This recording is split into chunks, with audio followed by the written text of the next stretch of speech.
नमस्कार और आप देख रहे हैं न्यूज इंडिया टीवी और मैं हूं आपके साथ आयुषी सिंह। आरोप करते हैं खबरों का। जबलपुर के पाटन थाना अंतर्गत एक नाबालिग के साथ क्षेत्र में रहने वाले युवक के द्वारा दुष्कर्म की घटना को अंजाम दिया गया।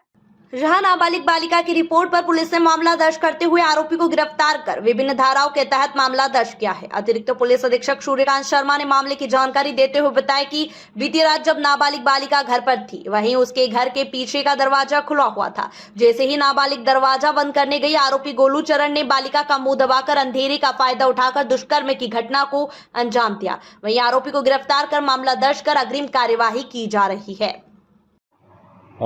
थाना पाटन क्षेत्र के अंतर्गत एक नाबालिग के द्वारा दुष्कर्म की बात रिपोर्ट दर्ज कराई गई है। इसमें गांव का ही एक व्यक्ति था, उसको गोलू चरण नाम है उसको अरेस्ट कर लिया गया है। घटना ये थी कि रात में दरवाज़ा पीछे का खुला दिख रहा था, तो जब वो बालिका उस दरवाज़ा को देखने गई, इसी का फ़ायदा उठाकर जो आरोपी था गोलू चरण, उसको खेत में ले जाकर उसके साथ गलत काम किया था। उसको गिरफ्तार कर लिया गया है और आगे इसमें जांच की जा रही है। सर, ये आरोपी उसी गांव का रहने वाला था? हाँ, ये उसी गांव का रहने वाला था। आज मिर्जापुर केंद्रीय मंत्री अनुप्रिया पटेल ने स्वतंत्रता सेनानी संग्राम शहीद झूरी बिन जी की 130वीं जयंती के अवसर पर आयोजित भव्य पुष्पांजलि समारोह में सम्मानित होकर उन्हें नमन किया। मिर्जापुर सांसद केंद्रीय मंत्री अनुप्रिया पटेल देश की आजादी के अमृत काल में अपने प्राणों की आहुति देने वाले वीर सेनानियों के संघर्ष और बलिदान को याद कर उनके आदर्श पर चलकर ही विकसित भारत का सपना साकार हो सकता है। इसमें अमन सेठ, राहुल सेठ, अंकित सेठ, अनुराग सिंह और भाजपा के आदि नेता शामिल रहे। ड्रमटगंज थाना क्षेत्र के मिर्जापुर रीवा राष्ट्रीय राजमार्ग स्थित ड्रमटगंज घाटी के बड़का मोड़ घुमान के पास रविवार सुबह अंगूर लादकर जा रहे ट्रक में पीछे से सीमेंट लादकर जा रहे ट्रक ने अनियंत्रित होकर टक्कर मार दिया।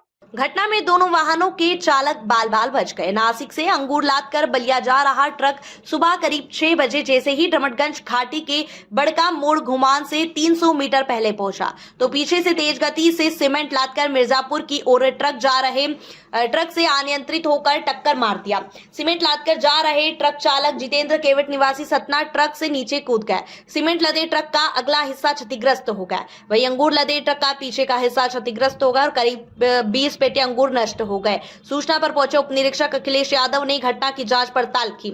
उप निरीक्षक अखिलेश यादव ने बताया है कि सीमेंट लदे ट्रक का चालक घटना के बाद मौके से फरार हो गए। ट्रक मालिक को घटना की सूचना दी गई। दोनों वाहनों के चालक सुरक्षित हैं।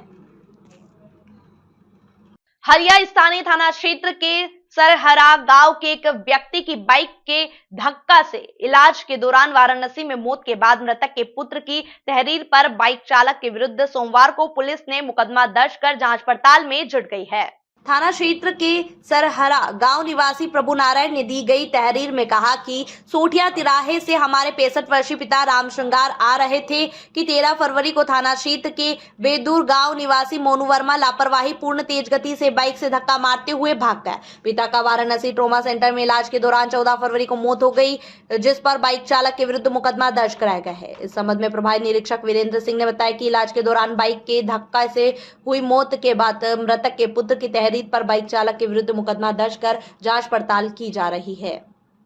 करेली राष्ट्रीय क्षय उन्मूलन कार्यक्रम 100 दिवसीय निक्षय अभियान के अंतर्गत स्थानीय सोमवार बाजार में नुक्कड़ नाटक का आयोजन किया गया, जिसमें क्षय रोग के बचाव, बीमारी की जानकारी, जांच की विधि के बारे में विस्तृत जानकारी कलाकारों द्वारा नाटक कर आमजन को दी। साथ ही पैम्पलेट का वितरण किया। लोगों ने बहुत ध्यान से नाटक को देख सराहना की एवं सेल्फी पॉइंट पर अपनी फोटो खिंचवाई। अस्पताल प्रबंधन से CBMO doctor Aditi Dhurve, MO doctor Om Badodiya, BPM Bhagchand Kaurav, Rakesh Sharma, Rashmi Rajput, Aniket Pappu एवं सुपरवाइजर अमित चौधरी उपस्थित रहे। मैडम, ये नुक्कड़ नाटक का क्या प्रायोजन है, बताएंगे आप? मैं डॉक्टर अदिति धुर्वे, मुख्य खंड चिकित्सा अधिकारी करेंगे।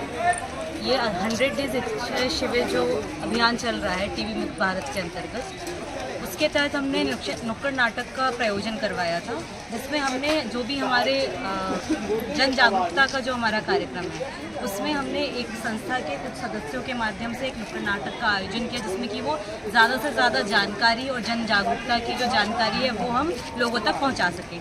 जिसमें पूरी टीम हमारी यहाँ पे उपस्थित रही है, जिसमें उनके द्वारा बहुत ही सुंदर और सरल भाषा में जो हमारे हितग्राही हो सकते हैं और जो जनता हो सकती है जिसको ये जागरूक करना, उनको जानकारी प्रदान की गई है। मध्य प्रदेश शासन के कैबिनेट मंत्री प्रहलाद सिंह पटेल हाल ही में अपनी बयान के लिए चर्चा का केंद्र बने रहे।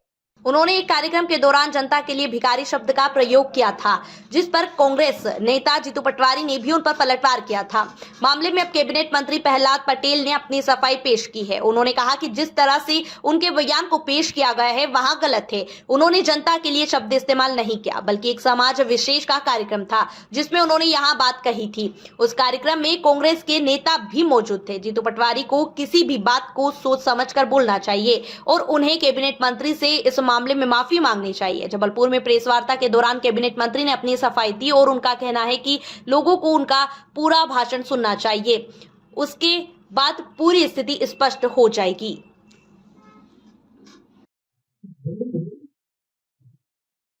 सुठालिया के कार्यक्रम को लेकर कांग्रेस अध्यक्ष जीतू पटवारी जी का बयान आज जो छपा है, मैं सबसे पहले उनसे कहूंगा कि वो मेरी पार्टी और मेरे नेतृत्व से क्षमा याचना पहले करें, क्योंकि सुठालिया के कार्यक्रम में कांग्रेस पार्टी के नेता भी मंच पर मौजूद थे। वो पार्टी का कार्यक्रम नहीं था। ऐसी स्थिति में मेरी पार्टी और मेरे नेतृत्व को कटघरे में खड़ा करना ये जीतू पटवारी के छपास का कारण है। और मैं एक और बात उनसे कहता हूं कि यदि कार्यवाही करनी है तो जो लोग मेरे साथ मंच पर थे, कांग्रेस के लोग, पहले वो उन पर कार्यवाही करें। ये मेरा बयान मेरे स्वजातीय बंधुओं के बीच मेरी अपनी बात थी, जो मैं वर्षों से करता रहा हूं और करता रहूंगा। स्वाभिमान से खड़ा करना समाज को ये अपराध नहीं है। और जिस मीडिया ग्रुप ने ये बात छापकर शुरुआत की है, मैं उनसे कहूंगा कि वो बहुत पुराने और बड़े प्रतिष्ठित मीडिया ग्रुप है। ये जो दुराग्रह है, इस दुराग्रह को आज नहीं कल सामने चीजें आएंगी। मुझे लगता है कि ये बिल्कुल कतई भी उचित नहीं है। इसलिए मैं रिपीट कर रहा हूं, जीतू पटवारी जी को, जिनने बिना सोचे समझे जिस प्रकार से हमारे नेतृत्व पार्टी पर हमला किया है, वो क्षमा याचना करें। अगर उनको विरोध करना है तो वो प्रहलाद पटेल का विरोध कर सकते हैं। डोमेन में है, आप सब सुन सकते हैं। आप अपनी बयान बताएं। मैंने अपनी बात स्पष्ट कर दी है और इसलिए मुझे लगता है कि वहां पर जब कांग्रेस के नेता मौजूद थे तो क्या वो भाजपा का मंच था?